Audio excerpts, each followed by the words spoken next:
ನಾವೆಲ್ಲರೂ ಕೂಡ ಕಣ್ತುಕೊಳ್ತಾ ಇದ್ದೇವೆ. ಇವತ್ತು ಅಹೋಭಾಗ್ಯಂ ಅಹೋಭಾಗ್ಯಂ ಅಹೋಭಾಗ್ಯಂ ಅಂತ ಹೇಳಿದಂತೆ ಎಷ್ಟು ಜನುಮದ ಪುಣ್ಯ ಬಂಧುಗಳಿತ್ತು, ಎಷ್ಟು ಧನ್ಯರು ನಮ್ಮ ಹಿರಿಯರು ಅಂತಹ ಆ ದೇವರ ಗುರುಗಳ ಅನುಗ್ರಹದಿಂದ ಉಭಯ ಶ್ರೀಪಾದಗಳವರನ್ನ ವೇದಿಕೆಯಲ್ಲಿ ನಾವೆಲ್ಲರೂ ಕೂಡ ನೋಡ್ತಾ ಇದ್ದೇವೆ.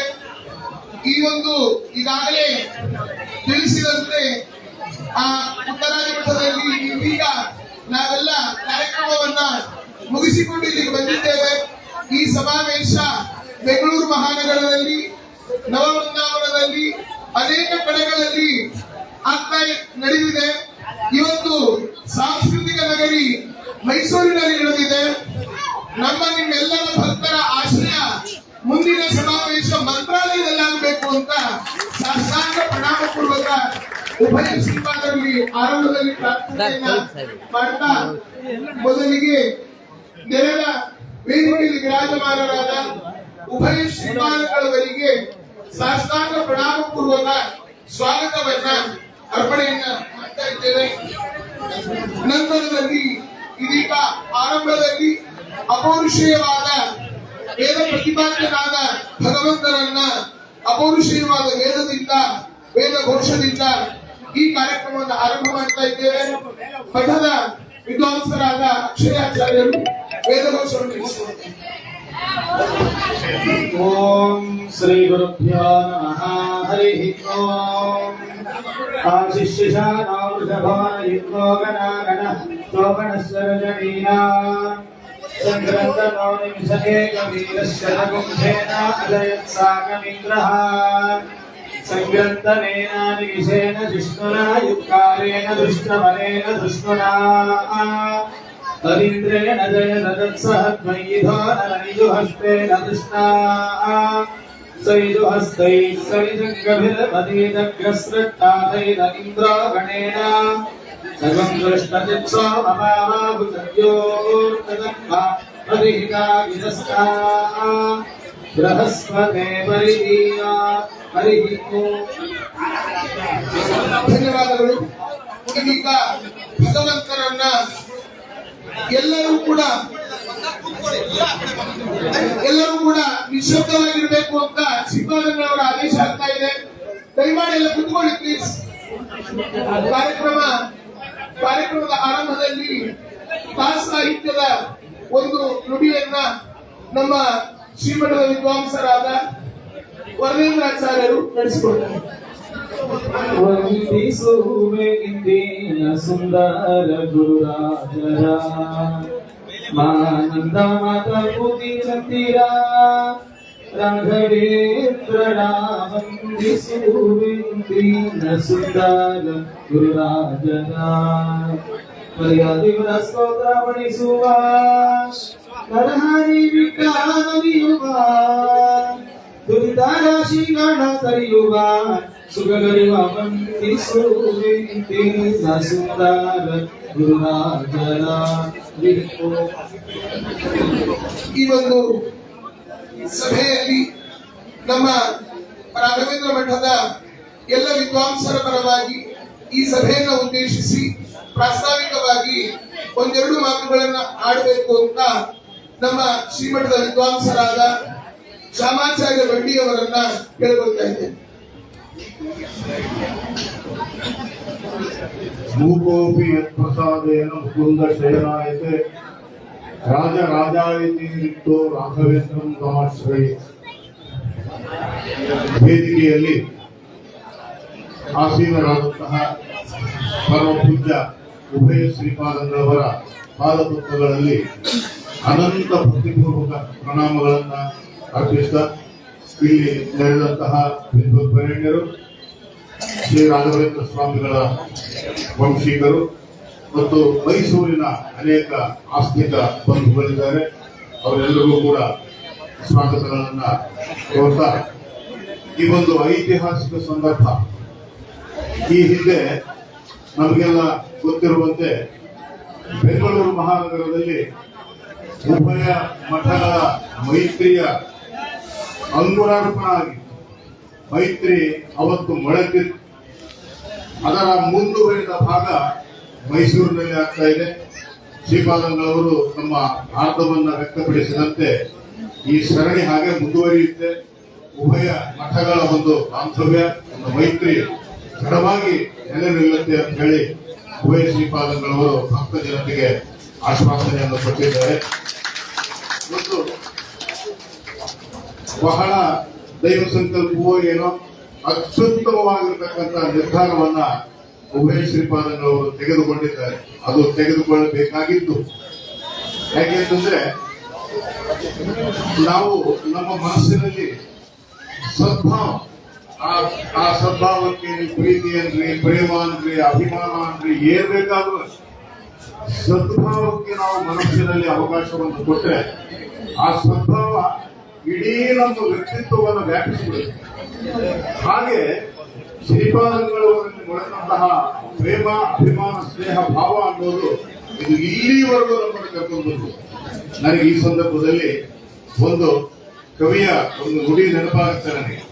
ಕನ್ನಡದ ಬಹಳ ಪ್ರಸಿದ್ಧ ಒಂದು ಕವಿಯ ನುಡಿ, ಇಂದಲ್ಲ ನಾಳೆ ಹೊಸ ಬಾಳು ಬಗೆಯ ತೆರೆದಿ, ಇಂದಲ್ಲ ನಾಳೆ ಹೊಸ ಬಾಳು ಬಗೆಯ ತೆರೆದಿ, ಕರಗೀತು ಮುಗಿಲ ಬಳಗ, ಬಂದೀತು ಸ್ವದೆಯ ಮಳೆಯು, ತುಂಬೀತು ಎದೆಯ ಹೊಳೆಯು, ತೊಳೆದೀತು ಒಳಗ ಹೊರಗ ಅಂತ ಅದು ಬಹುಶಃ ಗೋಪಾಲಕೃಷ್ಣರಿಗದು ಕಾವ್ಯ ಅಂತ ಅನ್ಕೊಳ್ತೇನೆ. ಬಹಳ ಅದ್ಭುತವಾಗಿ, ಬಹಳ ಸುಂದರವಾಗಿ ಆ ಕವಿ ಹೇಳಿದ್ದಾನೆ. ನಮ್ಮ ಮನಸ್ಸಿನಲ್ಲಿ ಯಾವುದ್ಯಾವುದೋ ಕಾರಣದಿಂದ ಆ ಕವಿದಂತಹ ಕಾರ್ಮೋಡಗಳು, ನಮ್ಮ ಮನಸ್ಸಿಗೆ ಮುತ್ತಿದಂತಹ ಕಾರ್ಮೋಡಗಳು ಒಂದಲ್ಲ ಒಂದು ದಿವಸ ಕರಗುವ ಸನ್ನಿವೇಶ ಬರುತ್ತೆ. ನಮ್ಮ ಹೃದಯಾಕಾಶ ಸ್ವಚ್ಛ ಆಗುತ್ತೆ ಒಂದಲ್ಲ ಒಂದು ದಿವಸ. ಬಂದೀತು ಸ್ವದೆಯ ಮಳೆಯು, ನಮ್ಮ ಹೃದಯದಲ್ಲಿ ಅಮೃತದ ಮಳೆ ಹರಿಯುತ್ತೆ, ಎದೆ ತುಂಬಿ ಹರಿಯುತ್ತೆ ಅಮೃತದ ಹೊಳೆಯಿಂದ. ತೊಳೆದೀತು ಒಳಗು ಹೊರಗ. ಆದ್ದರಿಂದ ನಮ್ಮ ವಾಕ್ಯ ಮತ್ತು ಅಂತರಂಗದ ಶುದ್ಧಿ ಆಗುತ್ತೆ ಸದ್ಭಾವದಿಂದ. ಆದ್ದರಿಂದ ಈ ಮೈತ್ರಿ ಅಂತಕ್ಕಂಥ ಒಂದು ನಿರ್ಧಾರ, ಒಂದು ಸಂಕಲ್ಪ, ಅತ್ಯುತ್ತಮವಾಗಿರ್ತಕ್ಕಂಥ ನಿರ್ಧಾರವನ್ನು ಸ್ವಾಮಿಗಳು ಮಾಡಿದ್ದಾರೆ. ಜಗತ್ತಿಗೆ ಒಂದು ಪಾಠವನ್ನು ಕಲಿಸಿದೆ.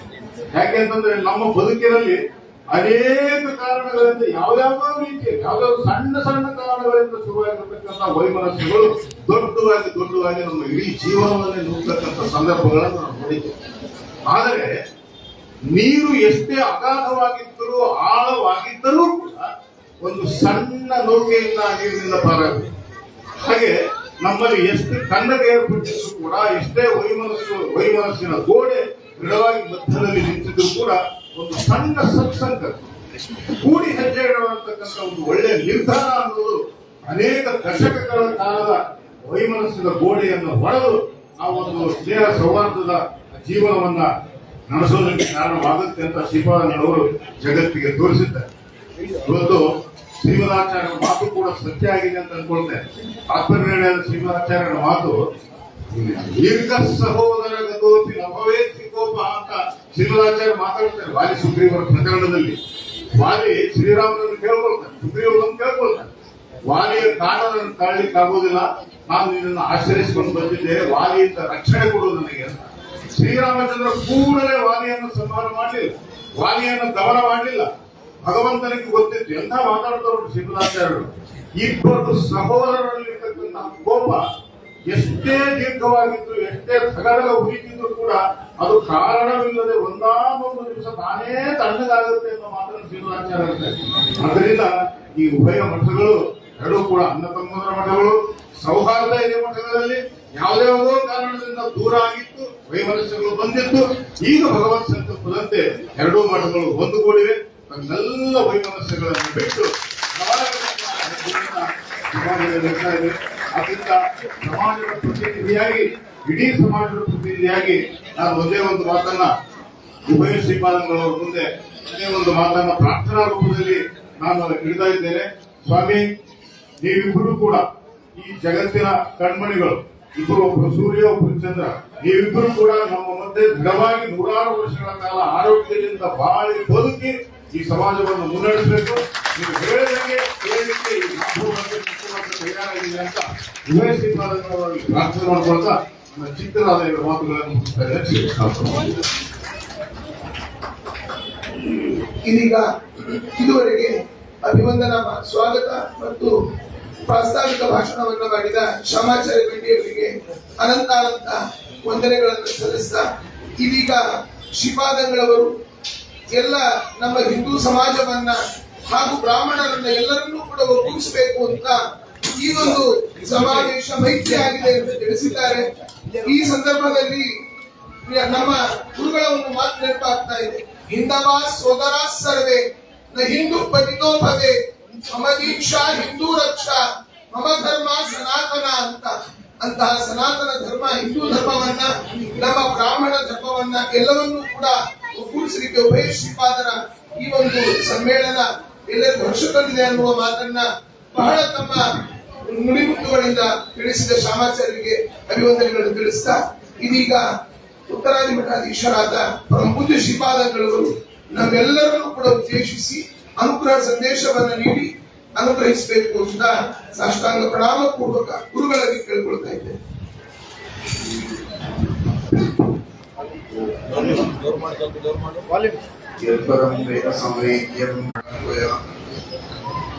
ಪ್ರದರ್ಶಿತೋ ಯೇನ ಸಮ್ಯಕ್ ಜಯತಿ ತಮಾಶ್ರಯೇ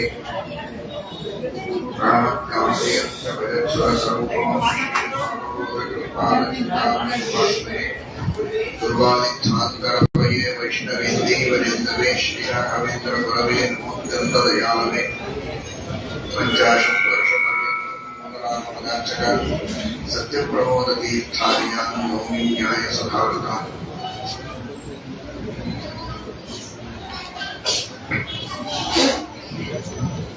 ರಾಘವೇಂದ್ರ ಸ್ವಾಮಿಗಳವರ ಈ ಸನ್ನಿಧಿಯಲ್ಲಿ ರಾಯರ ಒಂದು ಸಂದೇಶವನ್ನ ಅವರು ನಮ್ಮೆಲ್ಲರಿಗೆ ತಿಳಿಸಿಕೊಟ್ಟ ಉಪದೇಶ ಮಾಡಿದ ಚಿಂತನದ ಪದ್ಧತಿಯನ್ನು ಸ್ಮರಿಸಿಕೊಳ್ಳೋಣ. ಭಗವಂತನನ್ನು ಭಜಿಸುವಾಗ ಕೇವಲ ನಮ್ಮ ಕಷ್ಟ ಕಾರ್ಪಣ್ಯಗಳಿದ್ದಾಗ ಮಾತ್ರ ಭಜಿಸದಂತೆ ಭಗವಂತ ನಾವು ಬೇಡಿದಾಗಲೂ ಬೇಡದಿರುವಾಗಲೂ ನಮಗೆ ತಿಳುವಳಿಕೆ ಇದ್ದಾಗ ತಿಳುವಳಿಕೆ ಇಲ್ಲದಿರುವಾಗ ನಾವು ಬೆಳೆದು ನಿಂತಾಗ ಇನ್ನೂ ಬೆಳೆಯದೆ ಗರ್ಭದಲ್ಲಿರುವಾಗಲೂ ನಮ್ಮನ್ನ ಕಾಪಾಡುವ ರಕ್ಷಣೆ ಮಾಡುವ ಆ ಪರಮಾತ್ಮನನ್ನು ಆ ಎತ್ತರಕ್ಕೆ ನಾವು ತಿಳಿಯಬೇಕೇ ಹೊರತು ರೋಗ ಬಂದಾಗ ಔಷಧಿ ಕೊಡುವುದಕ್ಕಿರುವ ಒಬ್ಬ ವೈದ್ಯನಂತೆ ಬಂದ ಕಷ್ಟಗಳಿಗೆ ಪರಿಹಾರ ನೀಡುವಂತಹ ವ್ಯಕ್ತಿತ್ವ ಮಾತ್ರ ಭಗವಂತನದು ಅಂತ ತಿಳಿಯಬೇಡಿ. ಶ್ರೀಮದ್ ಆಚಾರ್ಯರು ವಾಯುದೇವರು ಭಗವಂತನನ್ನ ಹೇಗೆ ಉಪಾಸನೆ ಮಾಡುತ್ತಾರೆ ಅಂತ ತಿಳಿದುಕೊಳ್ಳಿ. ಹಾಗೆ ಉಪಾಸನೆ ಮಾಡ್ಲಿಕ್ಕಾಗದಿದ್ದರೂ ಕೂಡ ಅಂತ ಎಲ್ಲ ಕಡೆಗೆ ದೇವರಿದ್ದಾರೆ. ಅಣುರೇಣು ತೃಣಕಾಷ್ಟಗಳಲ್ಲಿ ಪರಿಪೂರ್ಣನಾಗಿದ್ದಾರೆ. ಸರ್ವಾಕಾರನಾಗಿ ಸರ್ವಾಶ್ರಯನಾಗಿ ಎಲ್ಲ ವಸ್ತುಗಳಿಗೆ ಉತ್ಪತ್ತಿ ಸ್ಥಿತಿ ಲಯಗಳನ್ನ ಕೊಡತಾ ಆ ಎಲ್ಲ ವಸ್ತುಗಳಲ್ಲಿ ಅಂತರ್ಯಾಮಿಯಾಗಿದ್ದು ಆ ವಸ್ತುಗಳಿಂದ ಆಗುವ ಎಲ್ಲ ಲಾಭಗಳನ್ನ ನಮಗೆ ಮಾಡುವವ ಆ ಭಗವಂತ ಎಂಬುದಾಗಿ ಪರಮಾತ್ಮನನ್ನ ಚಿಂತನೆ ಮಾಡಿ ಇಡೀ ಜಗತ್ತಿಗೆ ಸ್ವಾಮಿಯಾಗಿದ್ದು ನನಗೂ ಅಂತರ್ಯಾಮಿಯಾಗಿ ಪ್ರೇರಕನಾಗಿ ಅನಂತ ಉಪಕಾರಗಳನ್ನ ಅನಾದಿ ಕಾಲದಿಂದ ಅನಂತ ಕಾಲದವರೆಗೆ ಮಾಡುವಂತಹ ಸ್ವಾಮಿ ಶ್ರೀಹರಿ ಎನ್ನುವ ತತ್ವವನ್ನ ಶ್ರೀಮದ್ ಆಚಾರ್ಯರು ಶ್ರೀಮದ್ ಆನಂದ ತೀರ್ಥ ಭಗವತ್ಪಾದಾಚಾರ್ಯರು ಹೇಳಿದ್ದನ್ನು ಎಲ್ಲರಿಗೆ ಮನಮುಟ್ಟುವಂತೆ ತಿಳಿಸಿ ಪರಮೋಪಕಾರ ಮಾಡಿದ ಮಹಾನುಭಾವರು ರಾಘವೇಂದ್ರ ಸ್ವಾಮಿಗಳವರು. ಅಂತಹ ರಾಯರ ಆ ಸಂದೇಶವನ್ನು ಜೀವನದಲ್ಲಿ ನಾವು ಅನುಷ್ಠಾನ ಮಾಡಿದರೆ ನೀವು ಪ್ರದಕ್ಷಿಣೆ ನಮಸ್ಕಾರ ಹಾಕುವಾಗ ನಿಮಗೆಲ್ಲ ಒಂದು ಫಲ ಕೊಡುವಲ್ಲಿ 100,000 ಪಟ್ಟು ಹೆಚ್ಚು ಫಲಗಳನ್ನ ಸಂತೋಷದಿಂದ ರಾಯರು ಅನುಗ್ರಹ ಮಾಡುತ್ತಾರೆ. ಅವರ ಸಂದೇಶವನ್ನ ಪರಿಪಾಲನೆ ಮಾಡಿದರೆ ಆ ದೃಷ್ಟಿಯಲ್ಲಿ ಇವತ್ತು ರಾಯರ ಸನ್ನಿಧಾನದಲ್ಲಿ ನಾವೆಲ್ಲ ಸೇರಿದ್ದೇವೆ. ನಮ್ಮ ಅತ್ಯಂತ ಆತ್ಮೀಯರಾದ ಮಿತ್ರವರ್ಯರಾದ ಸುರೇಂದ್ರ ತೀರ್ಥರು ಬಹಳ ಪ್ರೀತಿಯಿಂದ ಆಮಂತ್ರಣ ಕೊಟ್ಟು ನಮ್ಮ ಮಠಕ್ಕೆ ಇದೀಗ ಅವರು ಬಂದು ನಮಗೂ ಸಂತೋಷಪಡಿಸಿದ್ದಾರೆ. ಈಗ ಈ ರಾಘವೇಂದ್ರ